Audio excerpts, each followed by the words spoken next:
Today, we're gonna see the best fantasy romances that I've read this year. And no, none of these books are from Sarah J. Maas, so stick till the end because you might find a new, unknown favorite. For each of these books, I will be sharing the tropes, if it is character plot driven, the magic system that it has, and also the spiciness, as well as, of course, a little bit of this story. Therefore, this is the perfect guide if you are a fantasy reader and you would like to get a little bit into romance as well. In the top 5, we have The Undertaking of Heart and Mercy. It has less than 350 pages and it's a standalone, so it always makes for a perfect blend within fantasy. And in this case, we will follow different points of view in this story. In terms of tropes, there's going to be a lot of slow burn, also enemies to lovers, and overall, I thought this story was the perfect blend between romance, but also there was a lot of fantasy within it. I love this book because it had the pen pal formula. Also, it's a portal fantasy. The main characters are misfits and it's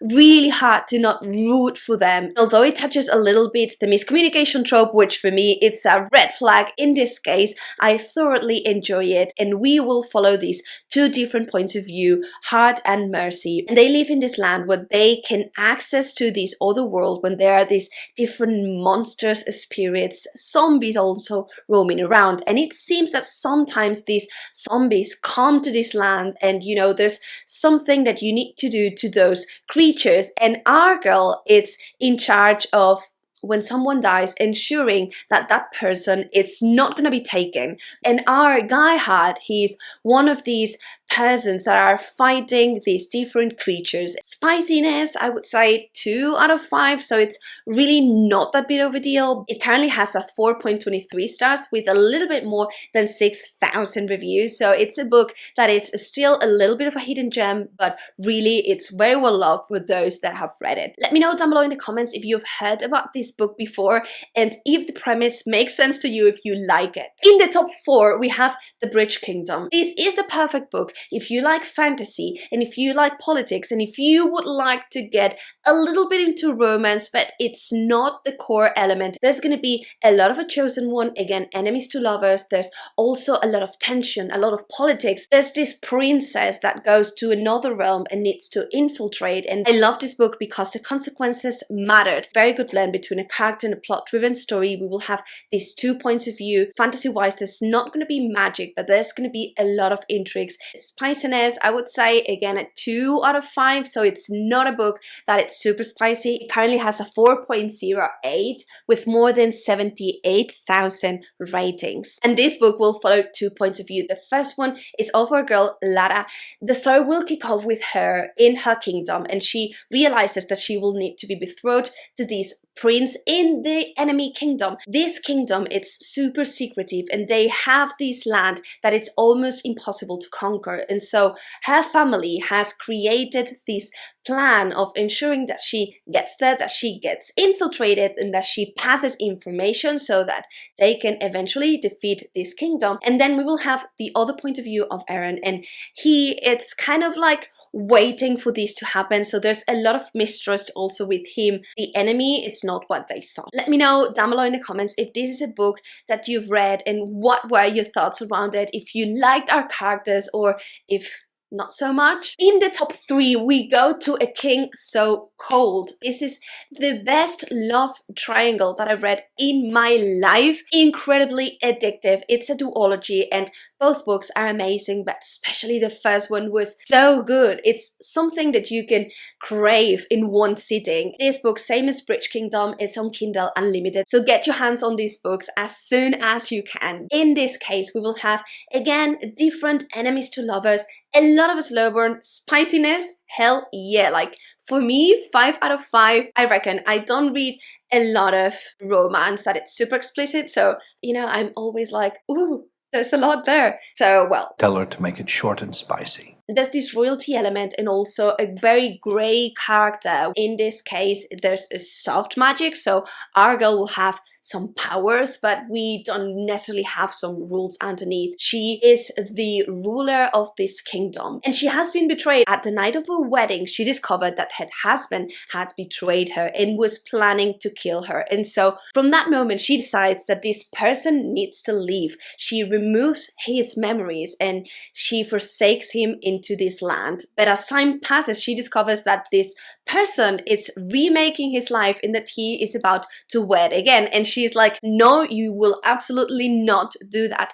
And she takes this person, throws him in the dungeons, and she decides that it's a very good idea to tell him the story of his betrayal until she kills him. If there's one thing that I need to say is that the world building, it's not very well crafted. We know there's these creatures, we know there's this kingdom that has magic, that there are different courts with different types of magic, and I just hoped that more information were to be extracted from there. In the top two, we have A Shadow in the Ember and A Light in the Flame by Jennifer L. Armentrout. Now, these books are the prequels of the From Blood and Ash saga, and I am enjoying these books way more. There's something with these books that are just so bingeable. These are the types of books that even if you can see that the plot, it's not like super well crafted, that the prose can be changed a little bit, it's so consuming, it's so thrilling, the characters had so much potential, so much passion